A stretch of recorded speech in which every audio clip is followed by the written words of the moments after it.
for the last 5 years or so, where the numbers have continuously dropped. So this to show what might be a typical season involving myself. And you must remember now that it's quite, for lack of a better description, all that to me. I haven't got survey maps anymore. It's a lot of it's up here, a lot of it's traditional sites. I know where to look for the birds. And so the arrival of the males, and then the females, of course. Study areas walk, traditional sites checked and recorded, and boy is it walked. There's a lot of moorland out there, and it's walked relentlessly throughout the breeding season. You can't drop your guard, pace turn up all over the place. At the end of May, June, females are watched back to the nests, of course, so you've got that chance of finding the nests. So at that particular time, what you were looking for is the female rather than the male, because the male can just seem to disappear, whether he's down the pub with the boys, what he's doing, I'm not sure. And the females, the landscape can be almost void of Whinchats, because the male's off somewhere. The female's on the clutch, and unless you're lucky to find the bird off, then there's your chance. As the season progresses, of course, all nest finders will know both adult birds are active, so you've got that double chance of finding the nest. First 2 weeks of June, most nests contain chicks, and there is a frenzy of activity. I mean a frenzy, particularly if you're ringing broods, because you have to revisit sites time and time again, and you want to check the outcome, etc., etc. So you're trampling the same ground, and it's a lot of effort. And the word frenzy is apt, actually. Everything kicks off and goes mad for a fortnight in the first 2 weeks of June. So ringing usually starts with the first broods, obviously, in the first week of June.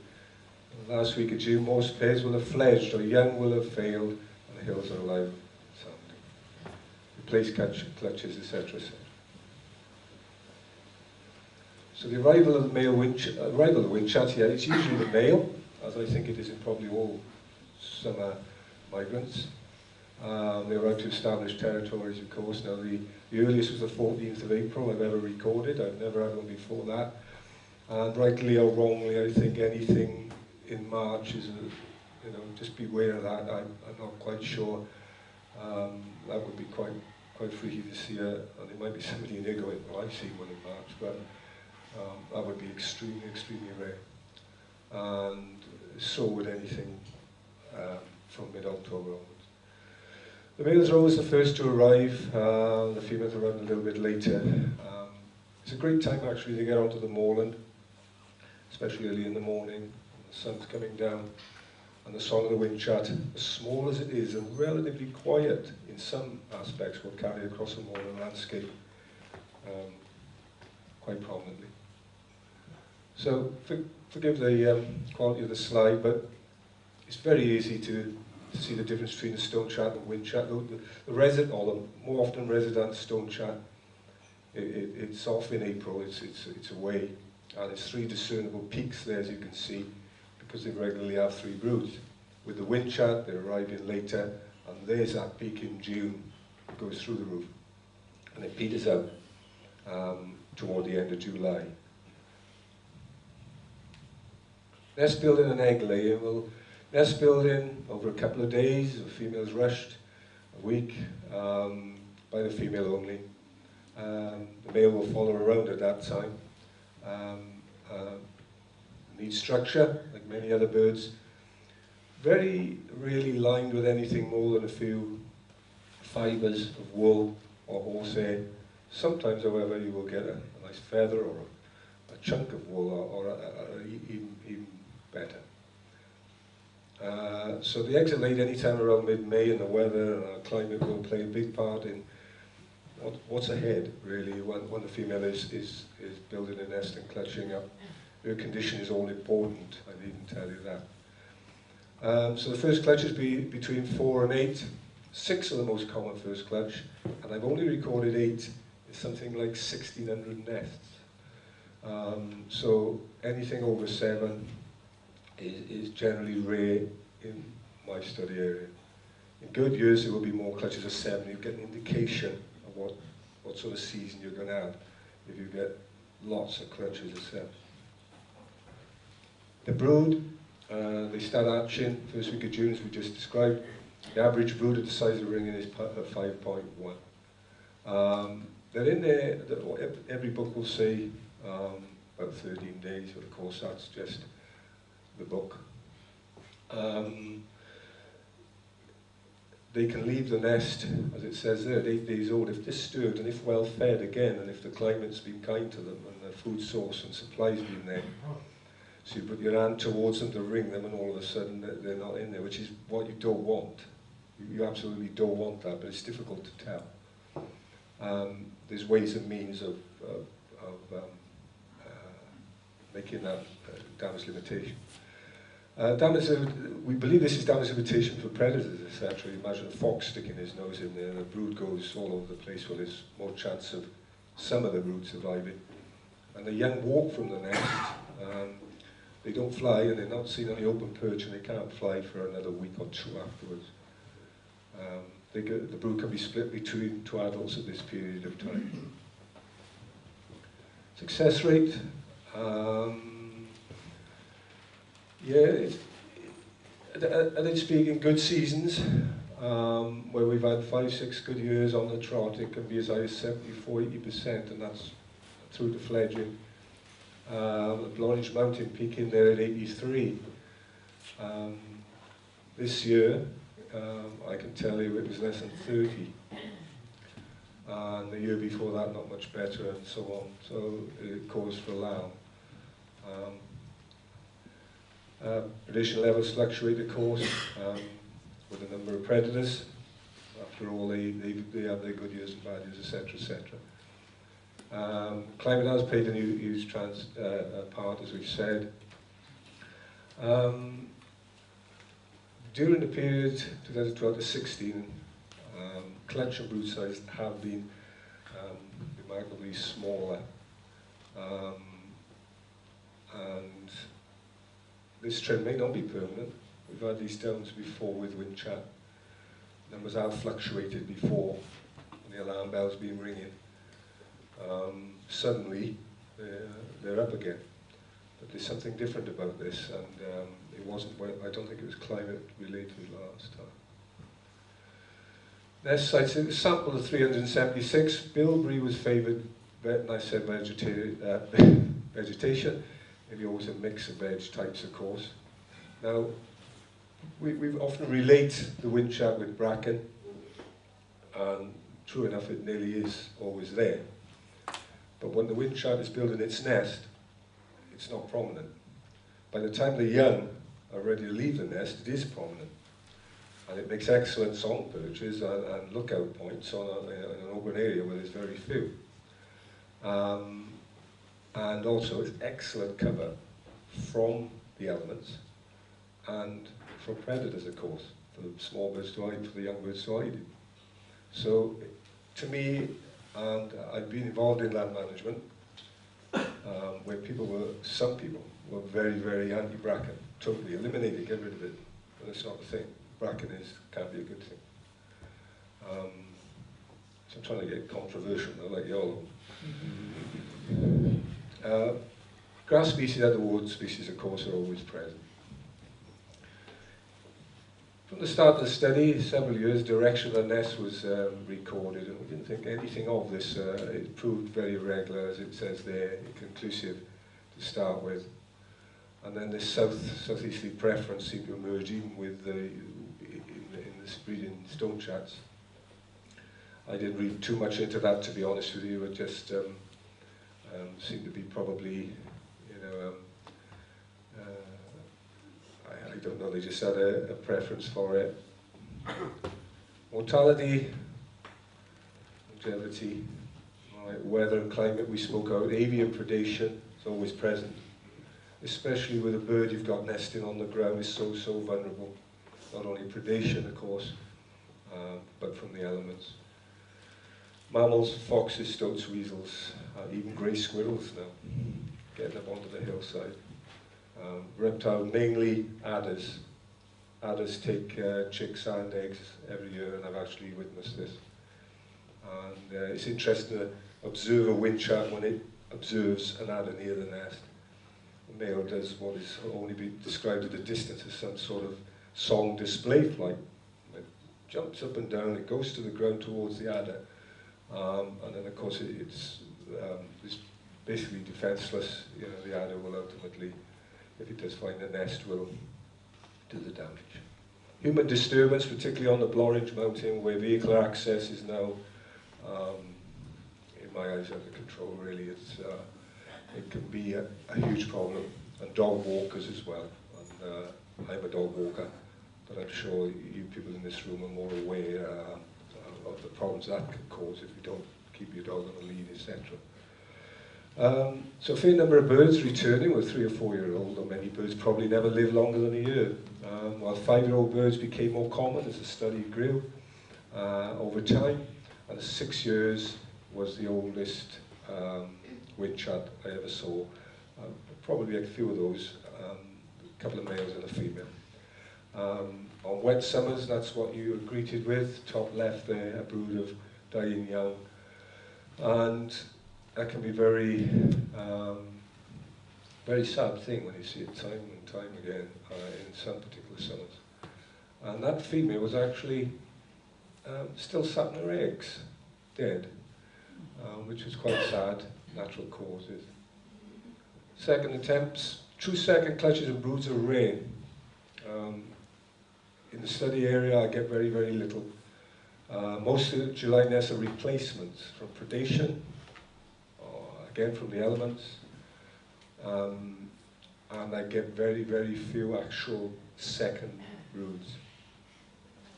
The average nest contains about 4 eggs in this period, and could be as little as 2.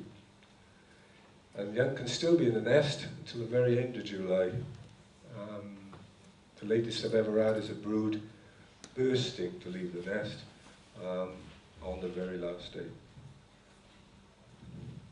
Densities, of course, they fluctuate.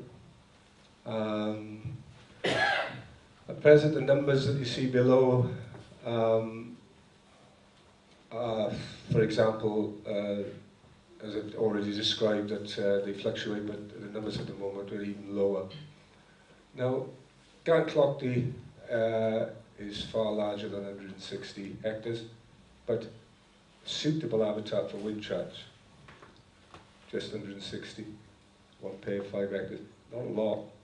You know, even on an average or a good year, they're quite spread out. You can get them nesting pretty close. You can get them nesting within 30 meters of each other, but then you get the scenario where you get them, their nearest neighbor is quite a distance away. As long as they can hear one another, I think.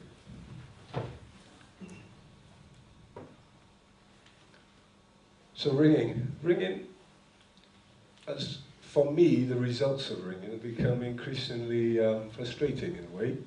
I have to be honest about this. I get very, very little back as far as recoveries on adult whinchats. Most of the information I gathered from ringing has been, for example, where I've retrapped adults or saw coloured ring birds in the wild. So I ring about 170 young birds, whinchats a year now. It used to be a lot more, up to 400. That old moorland's taken it out on me a little bit. I've ringed over the years more than 500 adults. I've got process there, don't particularly like that word. 800 birds were colour ringed in the early 90s. I don't want to get too political, but my reasons for that, I'll leave it for now, but I stopped doing that after a little while. There was absolutely no feedback on it whatsoever, other than what I saw coming back to me the following spring, which had some interest, but I found to catch the bird and read its conventional ring was just as informative, really. So the study was involved in the Retrap Alpha Survival Project, RAS, run by BTO, a great project this, and put tremendous amount of work into that during that period. And during that, 430 adult Winchats were trapped or retrapped, and I was seeing birds coming back year after year.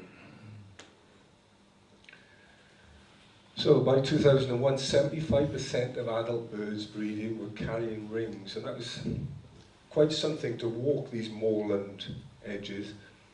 You know, it's and almost every Whinchat you see had a ring on that you probably put on.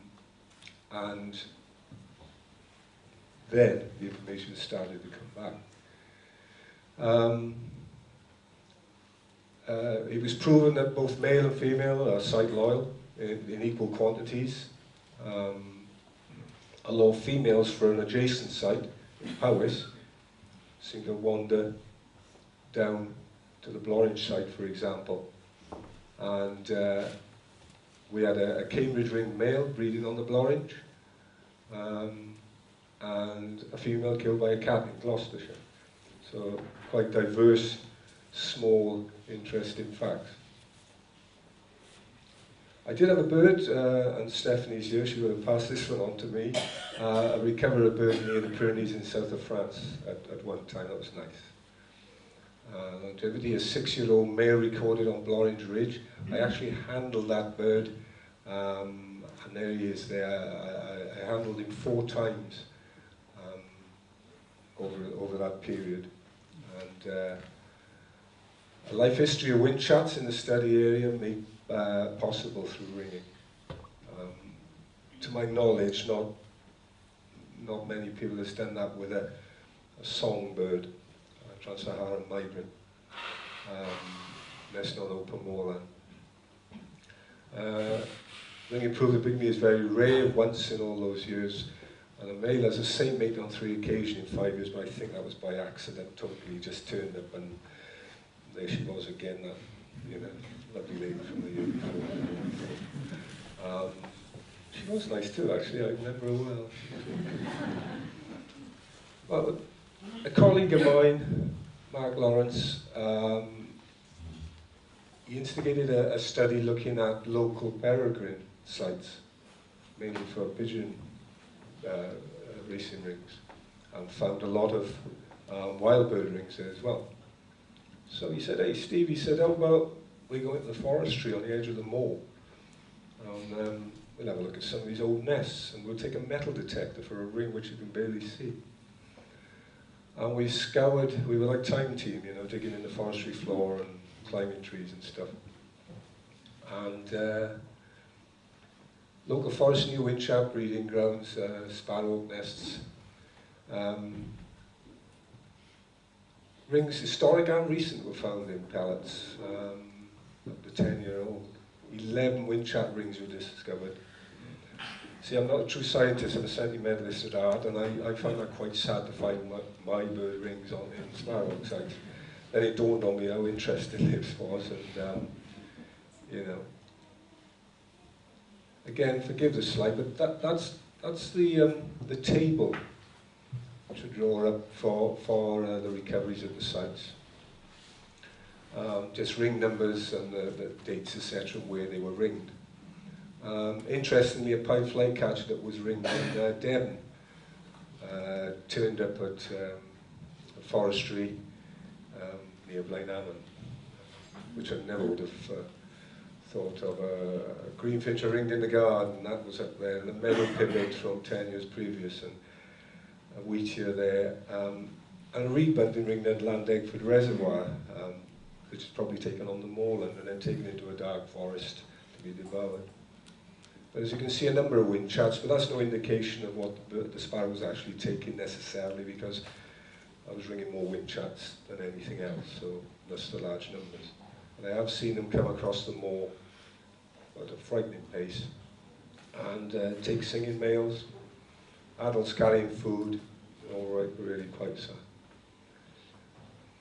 So this is actually a life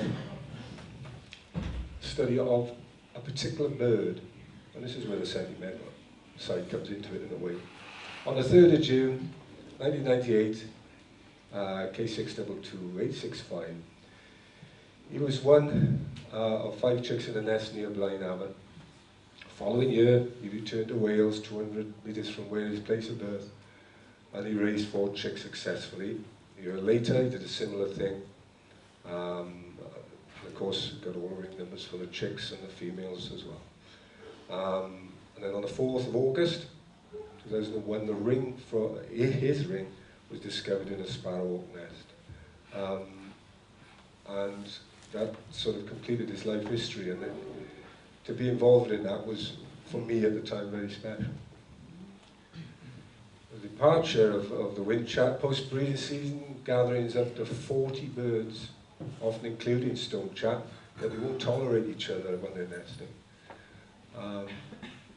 Dwindling groups roam the breeding grounds, and all Winchats have left the hills by the end of September or early October.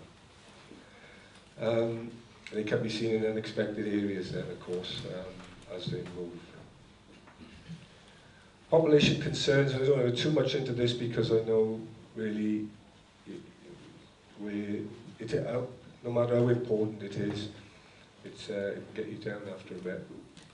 The RSPB population estimate 47,000 pairs of Whinchat, and that's more than halved during the time I've been doing this study, and I find that tremendously alarming.